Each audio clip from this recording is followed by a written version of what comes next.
Shalom Aleichem. Shalom Aleichem. Shalom Aleichem. Topic for today is every day is a battle. Every day is a battle. The text is from Psalms 144. 144 కీర్తన మొదటి వచనం. నాకు ఆశ్రయదుర్గము యెహోవా సన్నతింపబడును గాక.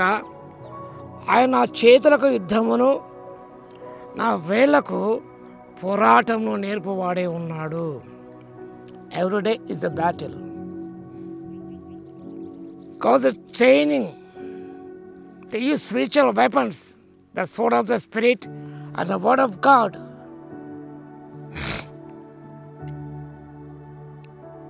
Training must always continue. రోజు మనకు పోరాటం ఉంటుంది. దేవుడు మనని సిద్ధపరుస్తున్నాడు, శిక్షణ ఇస్తున్నాడు. ఆత్మ సంబంధ యుద్ధోపకరణం ఏమనగా ఎఫెసీయుల పత్రిక 6వ అధ్యాయం 12 నుంచి చదువుకున్నప్పుడు దేవుడిచ్చే సర్వాంగ కవచం గురించి రాయబడింది. The sword of the Spirit and the word of God. యేసుక్రీస్తు ప్రభు ఈ లోకంలో ఉన్నప్పుడు దినం మనకు పోరాటం ఉంది. దినదిన పోరాటములే వాటిని జయించగలిగాడు. సువార్త ప్రారంభం నుంచి కూడా వాటిని జయిస్తూ వచ్చాడు ఆయన. చివరి శిలువ పరాకాష్ఠ చేరుకున్నది. ప్రభు సాతాను ఓడించగలిగాడు.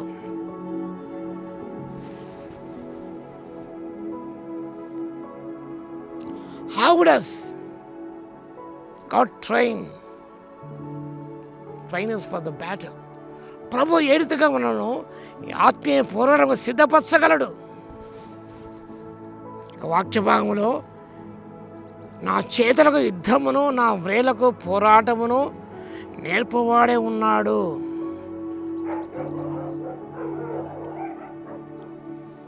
ప్రభు యుద్ధం నేర్చుకోవాలి. నా కాడే మీ మీద ఎత్తుకో, నా యుద్ధం నేర్చుకునుడి అని ప్రభు సెలవిచ్చాడు.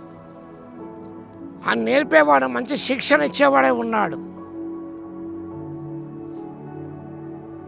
కాబట్టి మనము బలము కొరకు, సంరక్షణ కొరకు ఆయన ఆశ్రయించాలి. మనం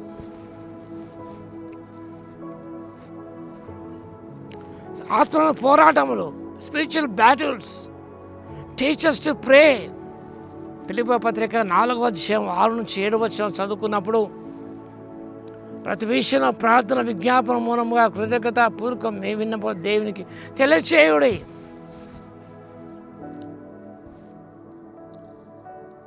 ప్రార్థన అనే ఆయుధం మనకు అవసరం. ఈ వాక్య భాగంలో నా కృపానిధి నా కోట, నా కేడము, నేను ఆశ్రయించువాడు ఉన్నాడు. ఈ యుద్ధములో the lord your rock. Rock stands for stability and protection. Our God supplies when we are in battle.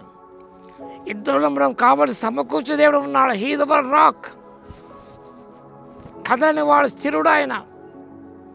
ఆమె సంరక్షకుడుగా ఉన్నాడు. అని ఫోర్టెస్ అనే కోట ఆయన. A defensive structure. A stronghold.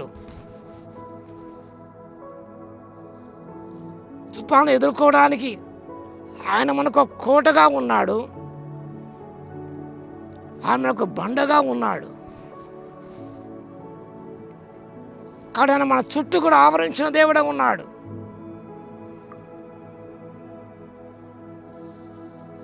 కాబట్టి God is with us.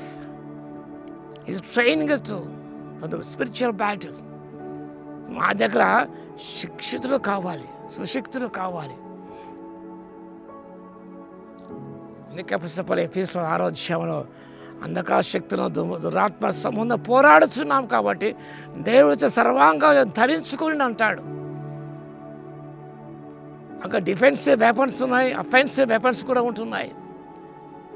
మనం కాపాడుకోవడం ఒకవైపు, మరొక వైపు శత్రువును ఛేదించడానికి మనకు దేవుడు ఆయుధములు ఇచ్చాడు. కొరింథీ సంఘానికి 2వ పత్రిక 10వ అధ్యాయం 4వ వచనంలో విషయాలు మా యుద్ధోపకరణం అంటాడు. ఆత్మ సంబంధమైనవి, బలమైన దుర్గములవి పడద్రోయగలవు. అంత శక్తిమంతైన మా దగ్గర ఉన్న ఆయుధములు, స్పిరిచువల్ వెపన్స్. వాటితో పోరాడి మనం గెలవాలి, విజయం పొందుకోవాలి. ప్రార్థన చేసుకుందాం. స్థితిక పాత్ర మహోన్నతర మీకు వందనాలు, స్తుతిస్తూ అనుదినం మాకు పోరాటాలు, అనుక్షణం పోరాటాలు ఉన్నాయి ప్రభువా.